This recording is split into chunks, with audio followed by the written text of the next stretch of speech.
We're going to be talking about the top 5 things you need to consider before spending any money at all on some new Garmin electronics. You're here for one of 3 reasons pretty much. 1, you're new to Garmin, you're new to marine electronics, and you're going to go down this path. 2, you're upgrading your electronics, and you want to look at some of the options out there. Or 3, you're coming from a different, you're buying Humminbirds today or Lowrances, and you want to convert over to Garmin, and you're trying to learn a little bit more about what's out there in the lineup.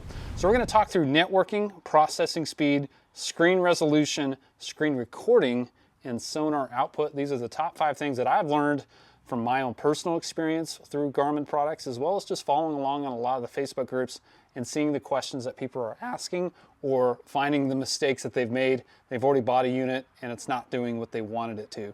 So let's help you through that. Networking is a big deal, especially when you start talking about a boat or upgrading. So smaller boat, you may be running like a striker unit, bare bones, bare essentials. You're going to be getting some initial feedback, some quick draw mapping. Echo maps are the next step, and then GPS maps are kind of the Cadillac version of the Garmin lineup. This boat has both, unfortunately, and let me talk you through that a little bit. That's a 93 SV and a 106 SV Ultra. Those are echo map units, and this is a GPS map unit. Now, what's kind of funky about Garmin units is they don't all talk. So on this boat, I have 3 echo maps. They all talk. And this is my newest one, which is a GPS map. They will not talk at all. The echo maps talk to each other. 2 GPS maps will talk to each other, but they will not cross talk. The Fords will not talk to the Chevys. However you want to look at it, there's probably someone in your family you don't talk to. You have a lot in common, but you don't talk to them. And that's kind of what's going on here. So before you buy anything, think about that long-term strategy, right? If maybe I'm gonna get my feet wet with a 126 or a 106 echo map, but later I'll upgrade, just know that they won't talk in the future. That could save you some money in the long run, to just go in there knowing that. So networking is a big deal. The other thing you'll notice is on the Ultra 2s or the UHD 2s, which are the latest and greatest echo maps, they wirelessly will share sonar except for LiveScope. It's in the teeny tiniest font on the Garmin website. You have to network them together when it comes to sharing LiveScope. The other thing you should know is the 93 SVs and smaller only have 1 network port.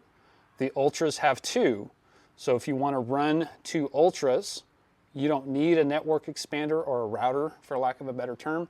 Whereas if you have 93 SVs, you need a router to communicate extra things. That goes down a rabbit hole, but really what I'm trying to get across is echo map to echo map is good. GPS map to GPS map is good. They will not talk across families. The next thing we're going to talk about is processing speed. Now, when I first got into fish finders, didn't really care, didn't really know what I was looking for. I started with a 93 SV, and that was fine. I added another one to it, and that was fine. But when I upgraded mapping, I really learned just how anemic the 93 SV processing power is. And I've got it as a red yellow here. Just know that going in. It'll run your LiveScope fine, but if you try to do much else with it at the same time, it's really going to bog down. I had to turn off the transducer to run the mapping at a reasonable refresh rate and then turn it back on when I was done with it. It's clunky, and it works a little bit better now that I have the Ultra on the system now. So the Ultras are better in that regard, quite a bit better than the Echo Map 93 SVs. And so you do get a lot more processing power with it. It's not nearly as, I would say not nearly, it's not quite as fast as the GPS map. It's pretty good. It runs the mapping better, but the GPS map is the best at doing that. So kind of have them in that rank order. This is a 8612 XSV GPS map. I know a lot of numbers and letters there. Anyway, it's one of the better units you can get. Processing speed is fantastic. It just jams through the screens. You can run through the mapping as fast as you want to do it, even with the upgraded mapping. So just consider processing speed as you try to add upgrading maps to it, or you want to run a bigger network with a GT56 on it. That kind of stuff bogs down a unit, and the more processing horsepower you have, the better your experience will be. The next thing we're going to talk about, and I'm going to geek out about a little bit, is going to be resolution or screen resolution. And what we're talking about is pixels, the little dots that light up, versus the screen area, the area of the screen. That makes sense. Bigger screen, you kind of have more pixels in there, but pixel density is what we're going to pay attention to. So to start off, kind of get a baseline, we've got pixels by screen area. So you've got the Echo Map 93 SV, you can kind of gauge it's got 18,000 pixels. Whereas you have the GPS Map 8610's got 50,000 pixels on a 10-inch screen. Then you've got all the way to the other end, you've got 16s GPS maps, 22,000 pixels, something like that. You can see it's kind of all over the map. And so what we're going to get that to is to a ratio. We're going to get that to pixels per square inch. And to me, that starts to really kind of get your head around it. When you're talking about live scope or side imaging. Side imaging, let's just say you run 100-foot range. You're looking 100 feet out this way and 100 feet out that way, and you're squishing it onto a screen. The more pixels you have for that inch on your screen is 20 feet, right? Or 15, 10 feet squished down here. So the more pixels you have, the better you can pick out what you're looking at. And so let's look at it this way. This is pixel density, this is pixels per inch. And you can see, again, it's all over the place. But there's some outliers here. One thing I want you to notice is the Ultra 126 is less dense than the 93 SV, or it's a lot less dense than the 106 SV. So from looking at the Echo maps, the most pixel dense version is the 106, which is this one on the right-hand side of this boat. So it's got a lot of pixels in there.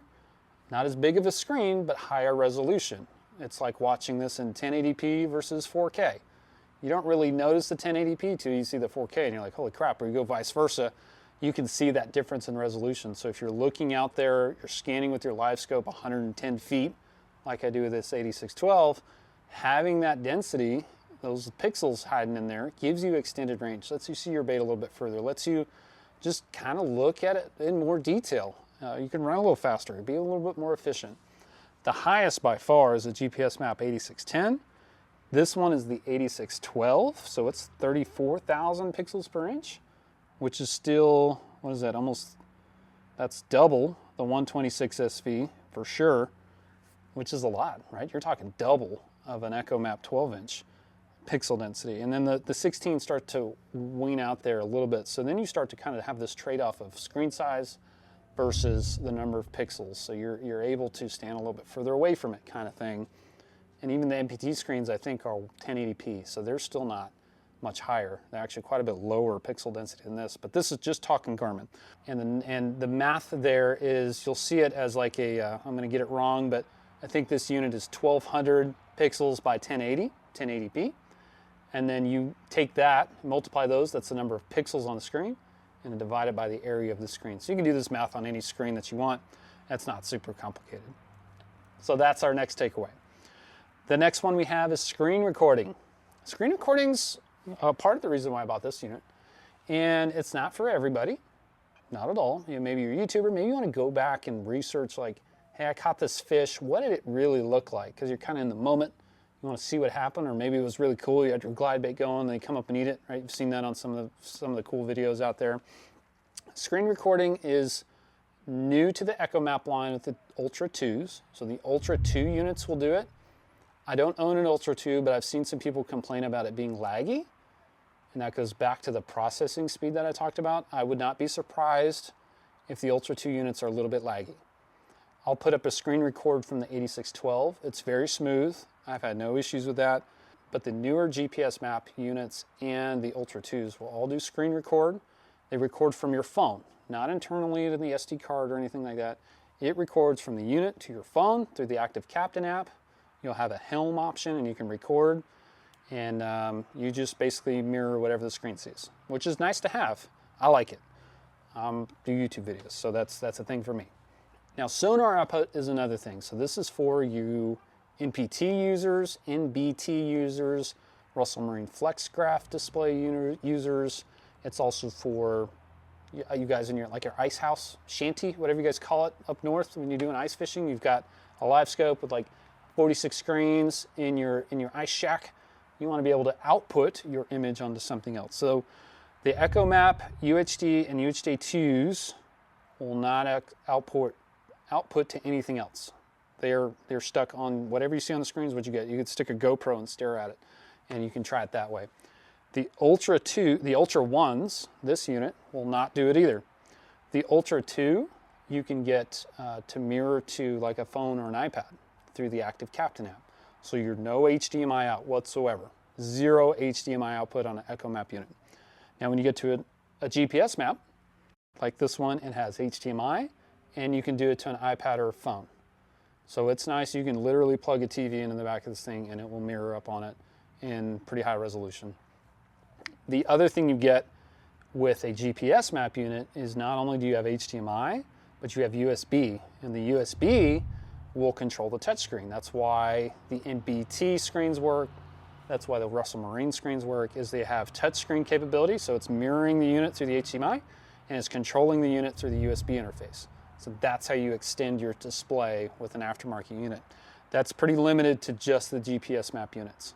So hopefully you found that helpful. If you did, please like this video, comment down below maybe something you learned or something you want to talk about in a future video.